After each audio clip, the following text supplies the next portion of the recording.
이번 달 수익이 1,500만원, 5,500만원 정도? 합치면 얼마야? 6천, 7천? 한 7천만원 정도 되는 것 같아요.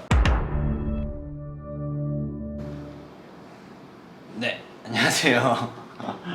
원래 조금 일찍 왔는데 지금 뭔 얘기하다가 장 끝나고 이제 마감에 대해서 얘기해볼까 해서 찍고 있는데, 요 며칠 전부터 이제 폭락을 계속 하다가 어제부터 이제 반등이 시작됐더라고요. 그래서 오늘도 장이 아마 전체적으로 많이 올라왔어요. 그래서 뭐 오늘 제가 거래한 내용은 뭐 제가 얼마 전에도 얘기했듯이 하나솔루션이랑 만도 요 두 개 정도를 제가 계속 따라다니면서 거래하고 있고, 그리고 관심 있게 보는 것이 조금 더 추가됐는데 LG전자랑 이제 현대차 정도, 이거는 이제 실적 시즌이 아마 11월 부터 시작이라서 유동성 장세에서 실적 장세로 넘어간다 그러면 이제 실적이 뒷받침되는 종목들이 조금 더 시세가 괜찮지 않을까 하는 그런 생각에서 일부 평소에는 잘 안 하는 종목들도 이렇게 끼워서 계속 레이더 안에 넣어놓고 있거든요. 그래서 항상 우리는 차선책이라는 게 항상 준비되어 있어야 된다 라는 정도로 생각하시면 될 것 같습니다. 그래서 오늘은 사실 추석 전날이고 해서 포지션을 많이 정리했어요. 수, 목, 금 이렇게 3일이나 장이 쉬는데 그 기간 동안에 이제 조금 편하게 지내고 싶어서, 그리고 그 기간 동안에 미국 시장이 어떻게 될지 모르니까 약간은 리스크 관리 차원에서 조금 포지션들을 많이 정리하고 오늘 장을 마감했습니다. 그래서 뭐 지금 현재 들고 있는 포지션은 하나솔루션이랑 만도를 오늘 조금 뭐 한 반절 조금 넘게 한 3분의 2 정도 털어냈는데, 조금 더 빠진다 그러면 다시 살 거고, 오른다 그래도 다음 주에는 따라다니면서 다시 살 것 같아요. 하나솔루션은 아마 다음 주에 뭐 21선 근처 요 43,000원까지 올라준다 그러면 청산을 할 것 같고, 또 반등을 더 못하고 내리꽂으면 글쎄 조금 더 추가 매수하는 느낌? 오르면은 따라 들어가서 이제 현재 들고 있는 물량 말고도 추가 매수해서 트레이딩 영역으로 따라 들어가서 거래할 예정입니다. 오늘 그럼 총 실현 손익이 네, 오늘 실현 손익은 뭐 이거는 한 이틀치 들고 온 거예요. 어제 오늘 들고 와서 오늘 청산한 건데 1,370만원. 요거는 요 며칠 계속 샀는데 한 300만원 되려나요? 이번 달 수익이 길게 끌고 가는 계좌에서는 1,500만원, 여기 아래 단기 계좌에서는 5,500만원 정도? 합치면 얼마야? 6천, 7천? 한 7천만원 정도 되는 것 같아요. 그래서 열심히 물론 했지만 엄청 피 튀기게 하지 않은 것 치고는 장세가 많이 따라줘서 벌 수 있지 않았나 그런 생각을 하고요. 추석 끝나면 어떻게 되실 것 같으세요? 글쎄 이거는 미국 증시 방향에 따라서 달라질 것 같은데, 내 생각엔 조정이 되게 요 며칠 했다고 끝나기에는 조금 짧지 않나. 지금 한 이틀 반등했으니까 조금 더 다시 내려온다 그러면 조정이 조금 더 길어질 수 있고, 지금 반등이 성공한 거다 하고 미국이 끌어올라가면 되게 짧은 조정이 끝난 거고, 다시 성장주들이나 이제 실적주들로 다시 시세가 나겠지. 그러면 지수는 다시 2400포인트 근처로 갈 거고, 나 개인적으로는 계속 상방을 보고 있거든. 계속 상방이라는 전제하에 죽어도 매수로 죽는다. 떨어지든 말든 나는 매수로만 대응한다. 저는 그렇다는 상황입니다. 주식을 시작한 지 얼마 안 되신 분들이 되게 많잖아요. 그런 분들 중에서 이제 계속 상승장일 때는 돈을 벌 수 있는데 9월은 조금 이르신 분들이 좀 있는 것 같더라고요. 그래서 이제 9월 마지막인데 이르신 분들한테 뭔가 좀 조언을 해주신다면? 9월에 주식을 시작했다 그러면 돈을 많이 잃으신 분들이 많을 거예요. 왜냐면 뭐 3월부터 9월까지 거의 6개월 가까이 쉼없이 달려오다가 하필 9월에 주식을 시작했는데 고점을 잡아서 쭉 내려온 주식들이 엄청 많거든요. 하지만 그것도 여러분들의 경험의 일부이기 때문에, 그리고 지금은 코로나라는 이제 특정 상황 안에 있는 장세이기 때문에 여러분들의 뭐 엄청난 탓을 할 필요도 없고요. 수업 비용이라고 생각하시면 될 것 같고, 물론 그게 엄청난 크게 타격이라 그러면 조금은 힘들겠지만, 그럼에도 우리는 다시 뭐 이겨내고 더 큰 상승을 맞이하러 가야 되지 않나, 이제 그런 생각입니다. 한국 시장에서는 솔직히 뭐 엄청난 상승이 있을까라는 생각이 들긴 해요. 성장성이 어느 정도 뒷받침되어줘야 박스권을 탈피할 수 있는 엄청난 상승이 나올 수 있는데, 그걸 어떤 산업이 끌어갈지 그게 중요하거든요. 2009년에는 그런 금융위기를 어떻게 해결했을까? 자동차 산업, 화학 산업, 뭐 정유 산업, 이게 고용 시장을 이끌어 갔을까요? 저는 그렇다고 생각 안 하거든요. 2009년은 안드로이드와 애플의 그 두 시장이 끌어왔다고 생각을 해요. 그 두 시장 안에서 엄청나게 많은 산업군들이 탄생하고 스타트업들이 생겨나고 그 모바일 기반의 엄청난 서비스들이 고용들을 창출하고 부가가치를 창출하면서 경제가 이렇게 올라왔다라고 생각이 드는데, 지금 시기에도 그런 산업군이 탄생하지 않는다면 주식이 더 오르긴 힘들지 않을까. 지금 현재 돌아가고 있는 시장 상황만으로는 증시를 현재 이상으로 끌어올릴 동력이 조금은 부족하다. 그래서 그런 산업군이 뭐가 있을까에 대해서 계속 우리는 따라가면서 생각해 봐야 된다라는 생각입니다. 최근에 이제 정부에서 이제 뉴딜이라고 하면서 그라의 먹거리를 나라에서 주도적으로 키우겠다 하고 있잖아요. 그런 거에 대해서 어떻게 생각하세요? 나 코로나 아니야?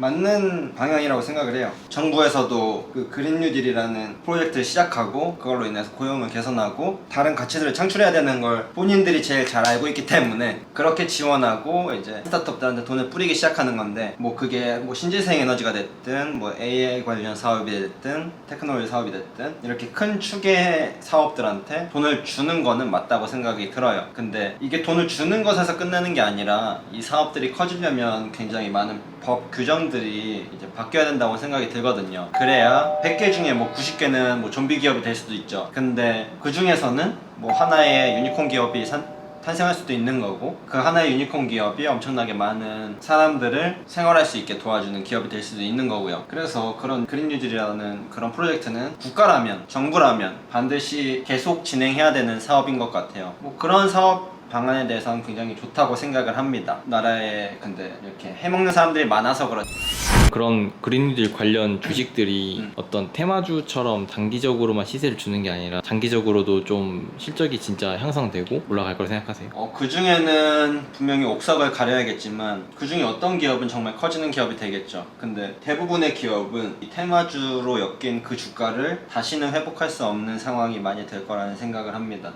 그게 역사적인 패턴이었고 그건 앞으로도 변하지 않을 거라는 생각이 들고요. 그래서 그 안에서 옥석을 가리려면 사실 굉장히 힘들어요. 그거는 뭐 예측한다고 되는 영역이 아닌 것 같아요. 대부분의 성공하는 스타트업들 보면은 성공할지 모르고 그냥 계속 하다가 성공하는 경우가 많기 때문에 그런 본질에 집중하는 회사를 찾는 게 중요하지 않을까. 그럼 트레이딩 관점에서는 그런 뉴딜 관련 주식은 어떻게 보세요? 트레이딩 관점에서는 굉장히 좋은 주식들인 것 같아요. 그린 뉴딜이라는 정부 계획이 나왔고 이거는 단발성으로 끝나는 게 아니라 주기적으로 이렇게 돌아오는 테마기 때문에 한 번에 끝나는 게 아니라 사람들의 관심이 그린 뉴딜로 이제 몰렸을 때 빨리 탑승하면 충분한 시세를 가져갈 수 있는 그런 좋은 테마를 만들어 준 거기도 하죠. 정부에서 그렇게 돗자리를 깔아줬는데 굳이 거기서 뭐 거래하지 않을 이유는 없다. 트레이딩 관점에서는. 그러면은 그 빨리 탑승하는 게 중요하잖아요. 사실 남들보다 조금 빨리 진입해야 수익을 볼 수 있는데 그런 타이밍은 동강님은 어떻게 잡으세요? 저는 뭐 개인적으로 테마주를 엄청 즐겨하는 타입은 아니라서 뭐가 뭐다라고 말씀은 못 드리겠는데, 확실한 거는 정부 계획서가 나오잖아요. 국가 예산을 어디에 집행할 것이고 얼만큼 집행할 것인지에 대한 예산 계획서가 나오는 사이트가 아마 있을 거예요. 찾아보시면 금방 나올 텐데 이제 대부분 기관들도 그걸 제일 빨리 취하려고 하거든요. 그리고 소비자 관련 지표들도 그런 지표들 있잖아요. 자동차 판매량, 뭐 소비자 심리 지수.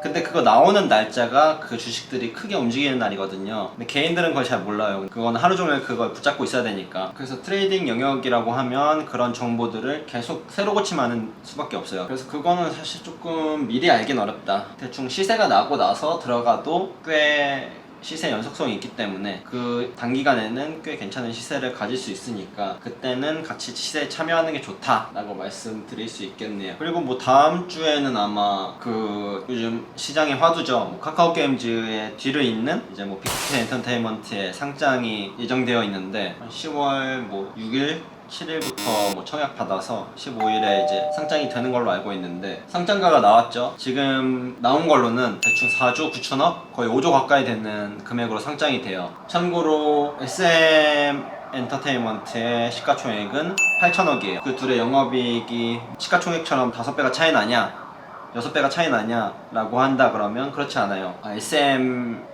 영업이익보다 한 50%? 그 정도 낮다고 알고 있는데 뭐 사실관계는 조금 더 봐야겠지만, 그럼에도 근데 저는 5조라는 금액은 사실 조금 고평가라는 생각이 들어요. 물론 그 안에는 이제 플랫폼이라는 다른 엔터테인먼트 주식이랑 다르다. 카카오나 네이버 같은 우리는 플랫폼 서비스를 하는 회사다라고 이제 깔을 맞춰서 상장을 시작했는데, 그렇기 때문에 5조라는 가격을 받을 수 있었다고 생각을 해요. 그래서 요즘 증시가 좋은 분위기도 있고 시장에 돈이 많을 때를 틈타서 이제 상장을 하는 건데, 제 생각에는 5조라는 시가총액이 굉장히 부담된다라고 느껴질 것 같아요. 왜냐면 이 위버스라고 하는 지금 빅히트에서 미는 이 팬 커뮤니티 플랫폼이라고 하죠. 뭐 이 안에는 다른 커머스라던가 뭐 다른 영상 컨텐츠가 넣을 거라고 얘기하는데, 사실 기존의 브이라이브가 네이버에서 운영하고 있는 브이라이브에서 하는 서비스랑 크게 차이가 없고, 당장의 그 미래 가치를 선반영했다라고 하기에는 5조라는 금액은 너무 크다. 그러기에는 그 혁신성이 약간 좀 떨어진다. 그거에 비해서는 조금 과한 PR을 받고 있다고 생각이 들고요. 뭐 오늘 보니까 뉴스에서는 계속 기침하시는데 코로나 아니시죠? 나 코로나 걸렸나 봐. 이제 빅히트 엔터테인먼트가 무슨 주식이랑 상장할 때 가격이 같냐 그러면 LG U+예요. LG U+가 지금 4조 8,600억 이 정도 되는데, LG U+는 매출이 12조에 연간으로 얼마야? 6,800억을 버는 회사거든요. 근데 빅히트 엔터테인먼트가 지금 1년에 제가 알기로 1,000억을 못 벌 거라고 생각이 들어요. 엔터주가 1,000억을 벌긴 워낙 힘드니까. 많이 번 시점이 아마 올해거나 내년이 피크라고 생각이 드는데, 그래도 1,000억이 안 넘을 거죠. 그랬는데 과연 그 5조라는 시가총액을 그 위버스라는 비즈니스로 얼만큼 설명할 수 있을까에 대한 거는 사실 의문이 들어요. 그게 위버스가 잘 됐을 때 진짜 잘 돼야, 그래야 5조가 합리적인 거잖아요. 그렇죠. 엄청나게 대박이 나고 글로벌에서 알아주는 앱이 돼야만 5조가 설명이 되겠죠. 그건 뭐 시장에서도 알겠지만 뭐 어느 정도 그 영역을 인정해 준 것 같아요. 이 플랫폼이라는 것에 대한 가치를 반영해서 5조에 상장하는 것 같은데, 제가 만약 빅히트 엔터테인먼트 주식을 갖고 있는 주주라면 상장 첫날에 팔 것 같아요, 솔직히.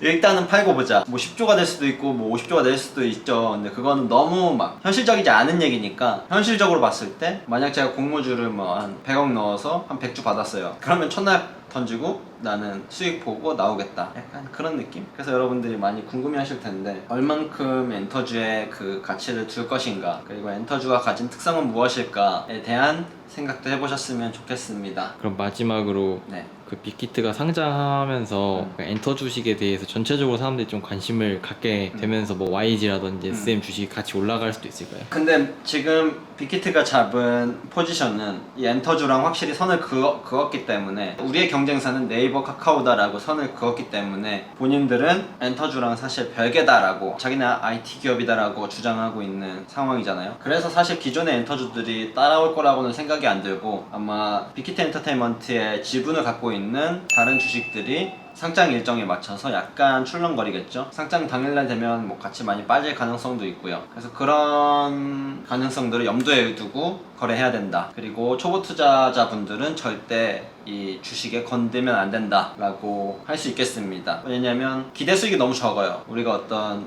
베팅을 할 때는 포커에서도 기대값이라는 그 수학적인 툴을 이용하는데, 기대값이 낮은 확률에 베팅하는 경우는 없잖아요. 그렇기 때문에 뭐 빅히트 엔터테인먼트도 약간 기대값이 낮은 신규 상장주다. 카카오 게임즈는 워낙 낮게 시작했으니까, 그리고 사람들이 그만큼 관심을 엄청 많이 가졌던 종목이니까 아마 1조 4천억인가요? 그거야 뭐 그렇다 칠 수 있지만, 빅히트 엔터테인먼트는 조금 약간 너무 상장가가 높게 시작했다. 주변에서도 요즘 막 빅히트 관련해서 저한테 많이 물어보거든요. 그래서 사지 마라, 뭐 사라, 이렇게 제가 할 수 있는 입장은 아니지만, 뭐 이런 이슈들이 있고 뭐 이런 아이디어를 갖고 있는 회사니까 본인들이 잘 선택해라. 근데 나라면 안 산다.